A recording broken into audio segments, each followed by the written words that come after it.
Hello friend. चलिए शुरू करते हैं। आज हम वायरस से रिलेटेड कुछ डिस्कवरीज जो हैं वो आपके साथ साझा करेंगे। वायरस जो होता है वो एक प्रकार का पॉइजनस फ्लूइड होता है। पॉइजनस फ्लूइड मतलब जहर फैलाने वाला लिक्विड। और इसकी सबसे पहले इसकी डिस्कवरी डिमिट्री इवानोवस्की, फिलहाल तो इवानोवस्की कह सकते हैं, डिमिट्री इवानोवस्की जिन्होंने 1892 में की थी। उन्होंने बताया था, उन्होंने टर्म दिया था वायरस के बारे में कि वायरस जो होते हैं क्वाइन के शेप के होते हैं। और उन्होंने टोबैको मोज़ेक वायरस TMV, जो कि तंबाकू की पत्तियों पर पाया जाता है, उसकी खोज की थी। TMV tobacco mosaic virus. उन्होंने खोज इस प्रकार की कि बैक्टीरिया से जो है वायरस बहुत ज़्यादा स्मॉलर होते हैं, virus is smaller than bacteria.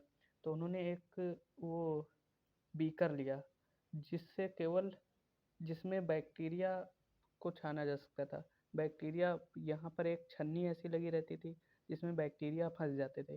लेकिन और वायरस जो थे, इन्होंने एक लिक्विड बनाया पहले तो वायरस और बैक्टीरिया को मिलाकर। और इसमें जब डाला तो बैक्टीरिया तो बस ऊपर रह गए, इसी जो छानने वाली छन्नी जैसी थी जाली। वायरस जो थे वो इस जाली से पास कर गए और यहाँ पर जमा हो गए, जिससे पता चला कि वायरस जो होते हैं बैक्टीरिया से इस्तेमाल होते हैं। दूसरी डिस्कवरी बेजरिंग, जिन्होंने 1898 में की थी। उन्होंने देखा एक पत्ती, उन्होंने एक लीफ ली थी जो कि केमिकल आइसोलेटेड थी। और उसको उस पर जो है फ्रेश इन्फेक्शन था, जिससे फ्रेश इन्फेक्शन हो सकता था। और उस पर जो वायरस पाया जाता था उसका उन्होंने नाम दिया कॉन्टैगम वाइवम फ्लूइडम। कॉन्टैगम vivum fluidum. उन्हें इन्फेक्टेड लीफ ली थी जो कि फ्रेश कॉज कर सकती थी। जैसे आपके कटा हुआ है, वायरस बैठ गया तो तुरंत वहीं पर आपका इन्फेक्शन हो जाएगा। यही तीसरी डिस्कवरी स्टेनले ने 1935 में की थी। उन्होंने क्या किया, उन्होंने फर्स्ट टाइम क्रिस्टलाइज किया था, जिनमें उन्होंने ऑब्जर्व किया क्रिस्टल जो होते हैं वो मेड अप ऑफ प्रोटीन के बने होते हैं। उन्हें बीकर में क्रिस्टल को लिया और मेनली प्रोटीन के बने हुए थे। उन्हें इस पर बताया 1950 1950 हिंदी ज़्यादा आती नहीं ना तो। उन्होंने इलेक्ट्रॉन माइक्रोस्कोप, जब 1950 के दशक में इलेक्ट्रॉन माइक्रोस्कोप जो कि ऑब्जर्व हो चुका है, उन्होंने इलेक्ट्रॉन माइक्रोस्कोप की सहायता से वायरस के डिटेल स्ट्रक्चर को ऑब्जर्व किया था। तब उन्होंने पता लगाया कि वायरस जो होते हैं वो प्रोटीन के कवर होते हैं, या कैप्सिड बोल सकते हैं या प्रोटीन कोट भी बोल सकते हैं, प्रोटीन कोट। और नंबर 2, उन्हें बताया कि वायरस जो होते हैं जेनेटिक मटेरियल होते हैं जो कि न्यूक्लिक एसिड के बने होते हैं और जो बहुत जल्दी इन्फेक्शन फैलाते हैं। सेकेंड थिंग आपको बताएंगे वायरस के बारे में बेसिक फीचर्स। वायरस के बेसिक फीचर्स क्या थे? वायरस के बेसिक फीचर, वायरस जो होते हैं वो नॉन सेल्यूलर होते हैं, मतलब कि उनके अंदर कोई भी सेल नहीं पाई जाती, या एसेल्यूलर नॉट प्रॉपर सेल, यानी प्रॉपर सेल नहीं पाई जाती। और वायरस जो होते हैं वो इनर्ट होते हैं, मतलब कि आउट सेल के, हमारे शरीर या सेल के बाहर बिल्कुल नॉन लिविंग हो जाते हैं। सेल जैसे ही सेल पर अटैक करते हैं वैसे ही लिविंग हो जाते हैं। तो पहली डिस्कवरी, पहला इनका बेसिक फीचर है वायरस नॉन सेल्यूलर। दूसरा इनका बेसिक फीचर है वायरस जो होते हैं इनर्ट होते हैं।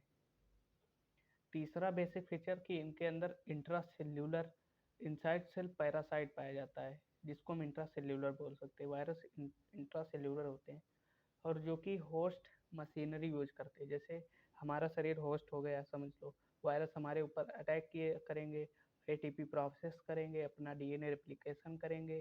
फिर वो DNA रेप्लिकेशन करने के बाद हमारी सेल का लाइसिस करेंगे। इसीलिए वायरस होस्ट मशीनरी होते हैं जो कि दूसरों की बॉडी पर, या पैरासाइट भी बोल सकते हैं, दूसरों की बॉडी पर सर्वाइव करते हैं। तीसरा,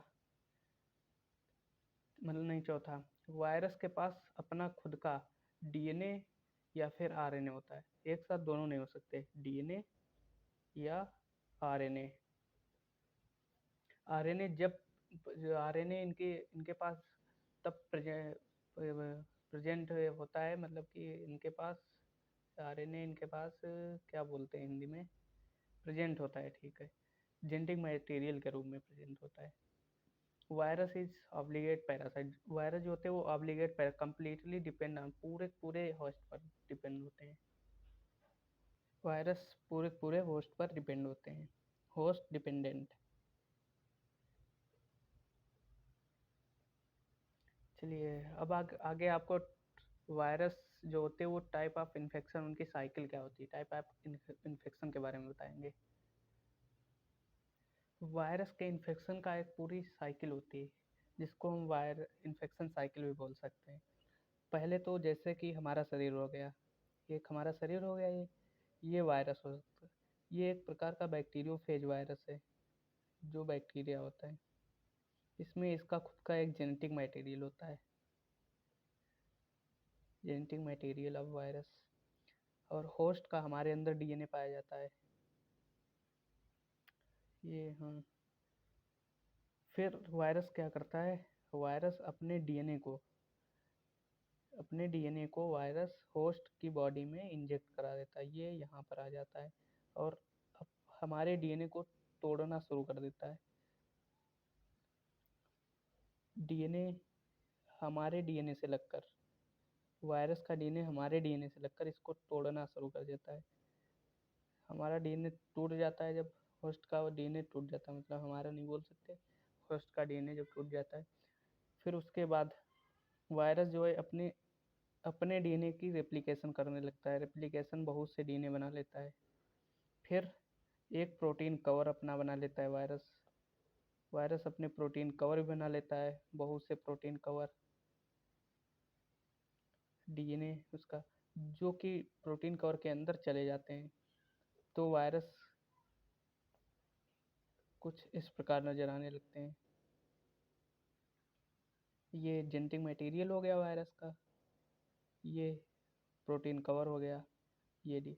फिर वायरस लाइसिस करते हैं, लाइसिस मतलब कि सेल को तोड़कर बाहर चले आते हैं, सेल से बाहर हो जाते हैं, बाहर हो गए, फिर बाहर जाकर ये नॉन लिविंग हो जाते हैं, जैसा कि मैंने पहले बताया था, लाइसिस कर लेते हैं और फिर दूसरी होस्ट बॉडी पर अटैक करते हैं, फिर उनका जीवन ऐसे चलता रहता है। और ज़्यादातर वायरस जो होते हैं HIV वायरस होते हैं, इन्फ्लुएंजा वायरस होते हैं, tobacco mosaic virus, HIV, influenza, tobacco TMV जिसको बोलते हैं, tobacco mosaic virus, measles virus, mumps virus, rubella virus. आपने रेबीज के बारे में तो सुना ही होगा, वो कुत्तों से काटने पर फैलता है। और अभी हाल ही फिलहाल में 2019 में कोविड 19 वायरस, और एक इबोला वायरस जो कि कोविड 19 के बाद में आया लास्ट टाइम, ये सभी वायरस होते हैं। चलिए, थैंक यू।